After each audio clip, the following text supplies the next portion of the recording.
sometimes the prophets come in you know, they say God comes in mysterious ways or works in mysterious ways. They come in all sorts of people.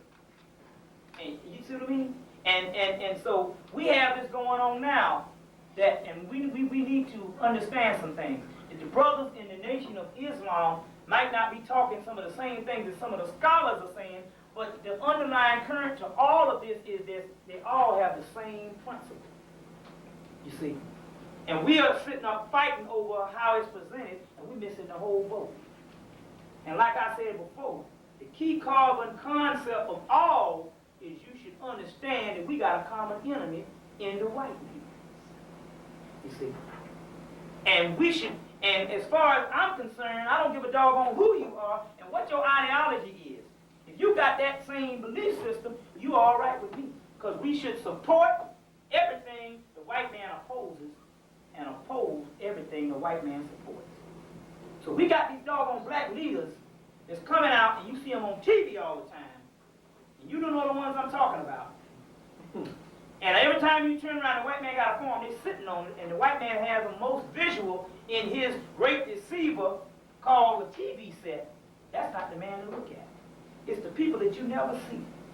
We got elders, Dr. John Henry Clark, Dr. Joseph Ben Yakinen, John G. Jackson. We don't know how the hell he looked today, because a lot of people don't even know. Chancellor Williams, different people, different scholars all over the place.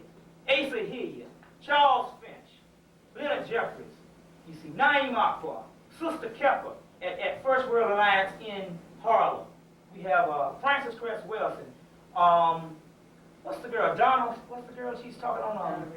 Donna Richards. She goes into the female principle. You know. We have these people, you never see them on TV.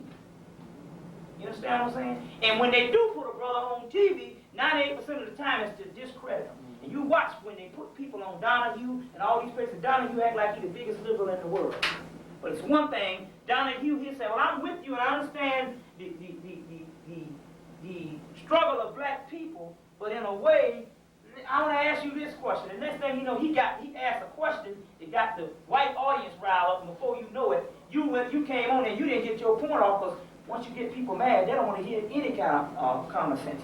And you're dealing with the irrational people in the first place. They don't give a damn because they are pathological, psychopathic racists.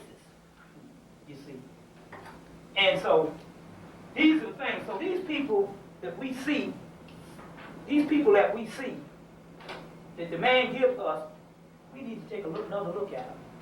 And I want to put that out about the Nation of Islam because there's a brother named Wise, and he's going to come in and he's going to give some more detailed lecture on what's happening in the UFO world around us. There's a whole UFO world, and white people are into this stuff every day. If you want, I'm going to pass out some flyers. I think there's a lecture going on as we speak. You can just take that and just take those and pick them around.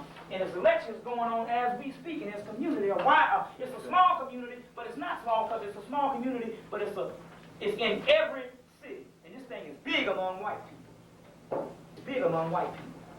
And so the brother Wise, he will be coming and speaking sometime in the future. We can get him. His name is, he changed his name to True Islam. You know, and Wesley X.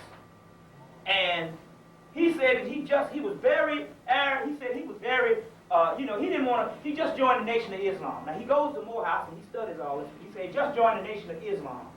And he said that he didn't want to go out there and sell no doggone bean pies and no final call. But he said he had to do it because this is the training group of, the training process of the Fruit of Islam. And he said that standing up on that corner and catching hell from his own brothers and sisters laughing at him, you see, laughing at him and people coming up talking junk, I don't want no damn bean pies and different things like that, and people making mockery, and even some of his own brothers and sisters that go to school with him, looking at him in a certain way. He said it makes him a humble person because he knows that he cannot do it now unless he loves his people. And he said every day they are in the projects and they are also at the suit lines. So anybody that's working for the liberation of black people, we need to come together and we need to get out all these small-time fights.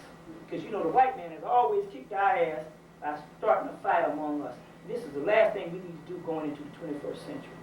Now, going back to this is a basket made from the Dogon tribe that says This is no Mo's art. This is no Mo's art. This is nothing but a spaceship. This is a representation of a spaceship. 700 years ago, this would look just as alien. But I mean, this is old. This is 700 years old. And but this is a spaceship. So these people know what they're talking about. See the symbols in it? It's not the same highly technical, but it's a symbol of a spaceship. You see? And they also say that Dogon has an art. Now let me get into this right quick. They say that Dogon has an art, and in Arizona, they are building spaceships. They are building spaceships. They have a government secret UFO project, and they are building aircraft somehow to get with this war of liberation. They have them out. But in the mythology, they say that Dogon has an art, which is the pale fox, but his art is inferior. You see, what we have now, when we're talking about these UFOs that you go and you hear things, what we have is that we have vessels that can travel 9,000 miles, in what? Per hour. Per hour. 9,000 miles per hour. This would be just about right because Sirius is 8 light years away. Now, hell, we can't even go down the street without running out of gas. But they say that they somehow rescued a vessel.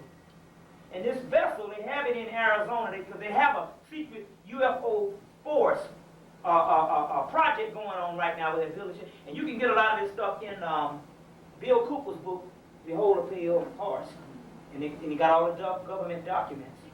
And they also speak of this. And there's a book you can buy at the Sphinx Metaphysical Bookstore on the secret government UFO project. But there's some other bit of information